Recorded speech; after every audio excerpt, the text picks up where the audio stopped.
আসসালামু আলাইকুম।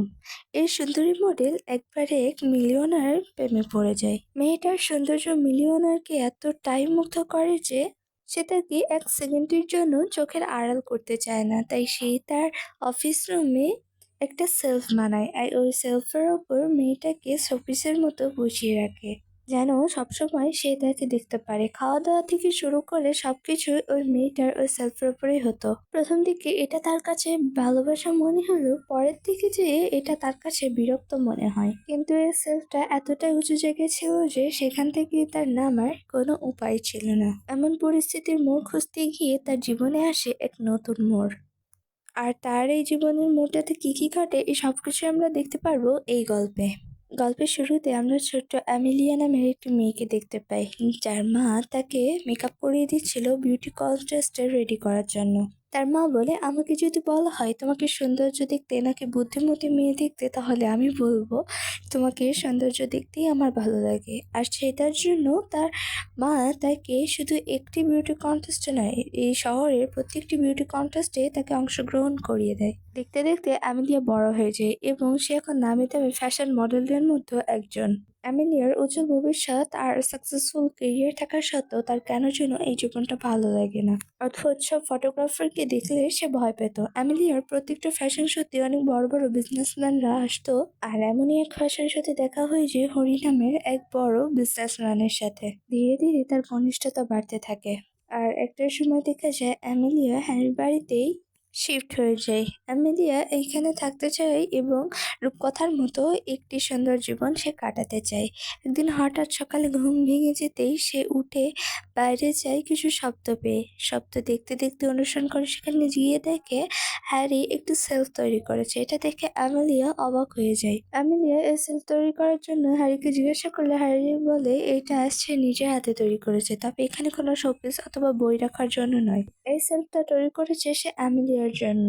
আর এটা শুনে অ্যামেলিয়া খুশি হয়ে যায়, কিন্তু এর শেষ পর্যন্ত যে কি হবে সেটা কেউ জানে না। যখন অ্যামেলিয়া জানতে পারে যে হ্যারি তাকে সবসময় ওখানে বসিয়ে রাখবে, তখন সে কিছুটা অবাক হয়। এটা হ্যারির কাছে অ্যামেলিয়া জিজ্ঞাসা করলে হ্যারি বলে, আমি চাই তুমি সবসময় আমার চোখের সামনে থাকো, যেন আমি সবসময় তোমাকে দেখতে পাই। আর তোমাকে দেখতে পারলে আমি আমার কাজেও উন্নতি করতে পারবো। তোমাকে না দেখলে আমার কাজের প্রতি মন বসে না। আর সেই জন্য এই সেলফটা আমি তৈরি করেছি, যেন তুমি এখানে সবসময় আমার চোখের সামনে থাকো আর আমি মন দিয়ে তোমাকে দেখতে পারি আর যেন কাজটাও ভালোভাবে করতে পারি। কিন্তু হ্যারির এই আইডিয়াটা অ্যামেলিয়ার মোটেও ভালো লাগে না। সে হ্যারিকে মনে করিয়ে দেয় সে একজন মডেল, তার প্রতিদিনই কাজে বের হতে হয়। তখন হ্যারি বলে, তো সমস্যা কোথায়? তুমি তোমার কাজটা ছেড়ে দাও, এমনিতেও তো তুমি তোমার কাজ নিয়ে খুশি ছিলে না।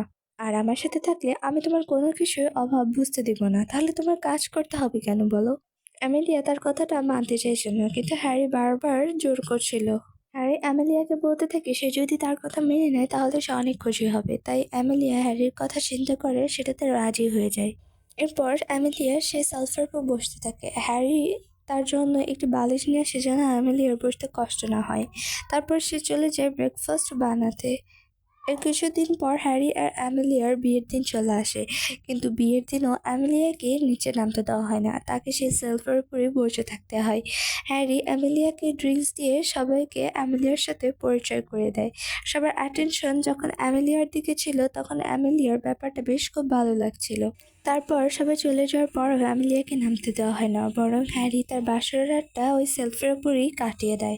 এরপরে দিনের পর দিন পার হতে থাকে। অ্যামেলিয়াও ওই সেলফের উপরেই নিজেকে কাটিয়ে দিতে থাকে। সে মেকআপ করে, এক্সারসাইজ করে এবং বিভিন্ন কাজে সে নিজেকে ব্যস্ত রাখে। তার গোসল, খাওয়া দাওয়া সবকিছু সেইখানেই হয়। এবং দেখে অ্যামেলিয়া বলতে থাকে, আমার শব্দের কারণে হয়তো বা হ্যারির কাজে ডিস্টার্ব হয়, কিন্তু হ্যারি বলতে থাকে, না, তোমার শব্দের কারণে আমার ভালোই লাগে, অথচ আমি দেখো কাজের অজুহাতে তোমাকে ঠিকমতো দেখতে পারি না। অ্যামেলিয়াকে খুশি করার জন্য হ্যারি প্রতিদিন নতুন নতুন গিফট আনতো, ফুল অথবা জুয়েলারি অথবা বিভিন্ন ধরনের চকলেট। এসব পেয়ে অ্যামেলিয়া তো প্রচুর খুশি হয়ে যেত। কিন্তু তার এই খুশি বেশি দিন টেকে না, কারণ ওই সেলফের উপর সারাদিন বসে থাকাটা তার বেশ বোরিং কাজ ছিল। পুরো বাড়িতে তার সাথে কথা বলার মতো কেউ ছিল না, এমনকি তার কাজের লোকগুলো তাদের সাথে ঠিক করে কথা বলতো না। অ্যামেলিয়া বুঝতে পেরে যায় কিভাবে সে তার স্বাধীনতা হারিয়েছে। শুধু তাই নয়, ধীরে ধীরে হ্যারিও তাকে অ্যাটেনশন দেওয়া বন্ধ করে দেয়। এ ব্যাপারটা অ্যামেলিয়ার কাছে খুব খারাপ লাগতে থাকে। ধীরে ধীরে হ্যারিও তার জন্য গিফট আনা বন্ধ করে দেয়, শুধু বাইরে যাওয়ার সময় একটা ফ্লাইং কিস দিয়ে চলে যায়। আগে যেমন হ্যারি অ্যামেলিয়ার জন্য সবকিছুতেই তার প্রশংসা করতো, এখন হ্যারি তার দিকে তাকায়ও না। আর ধীরে ধীরে তার করা শব্দের জন্য হ্যারি বিরক্ত হতে শুরু করলো। আর তাই অ্যামেলিও তার সাথে প্রয়োজন ছাড়া কথা বলা বন্ধ করিয়ে দেয়। একদিন অ্যামেলিয়া সুন্দর একটি ড্রেস পরে হ্যারির জন্য ওয়েট করতে থাকে। সে ভেবেছিল হ্যারি হয়তো বা তার দিকে একটু তাকাবে, তার প্রশংসা করবে, কিন্তু তার কিছুই হয় না।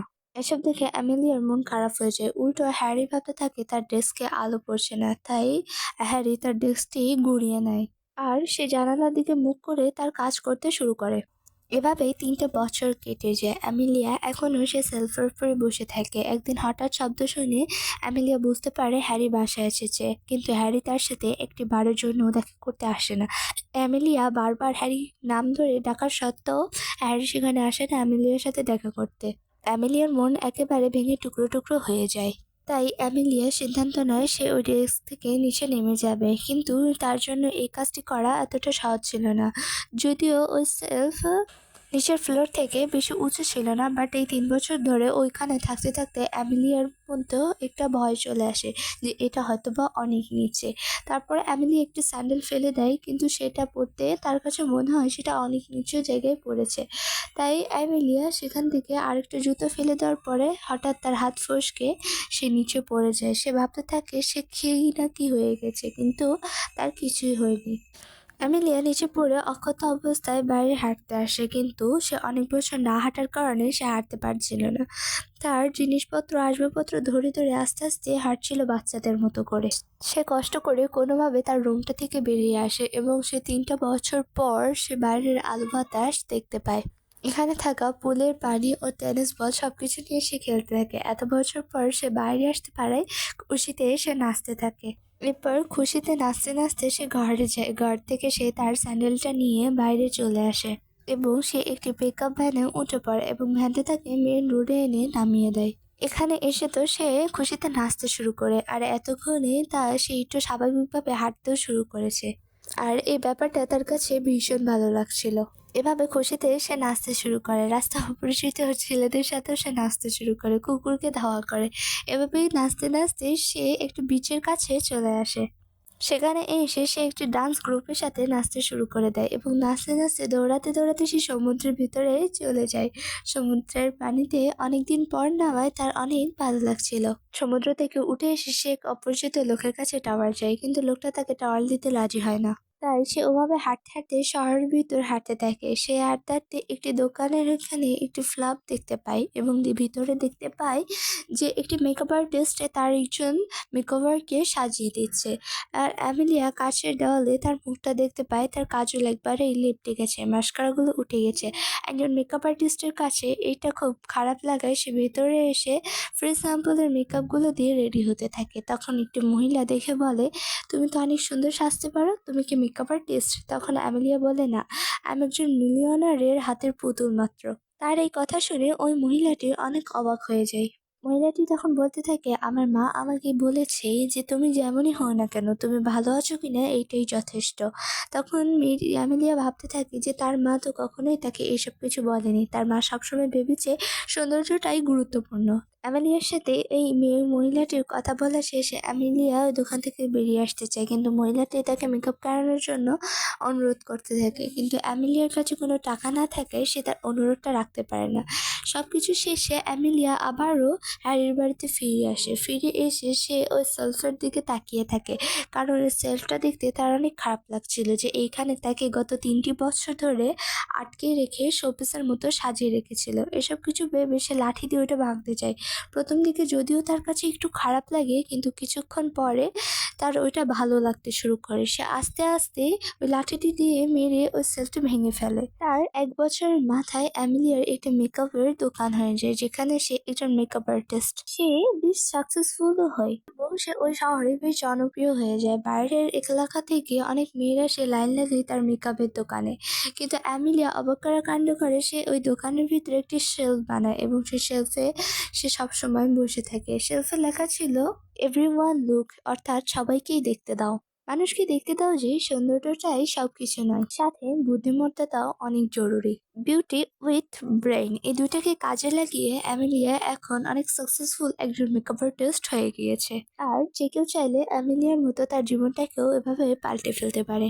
অ্যামেলিয়া তো ভীষণ খুশি ছিল, আর এই তার আনন্দের মাঝে আমাদের এই আজকের এই গল্পটি শেষ হয়ে যায়। এই গল্পটি থেকে শিক্ষাটা নেওয়াটা আমাদের জীবনে অত্যন্ত গুরুত্বপূর্ণ জরুরি। বর্তমানে আমাদের সমাজে সৌন্দর্যকে এতটাই প্রাধান্য দেওয়া হয় যে যেন এর মাঝে বুদ্ধিমত্তাটা হারিয়ে যায়। আউটসাইড ট্যালেন্ট নামে যে কোনো একটি জিনিস আছে সেটা আমরা আজ ভুলে গিয়েছি।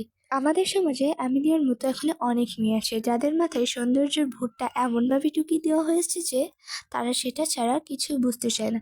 বাইরের জগতে যে ট্যালেন্ট আছে সেগুলোকে তারা প্রাধান্যই দেয় না। এভাবেই আজকের গল্পটি এখানে সমাপ্ত করে দেওয়া হয়।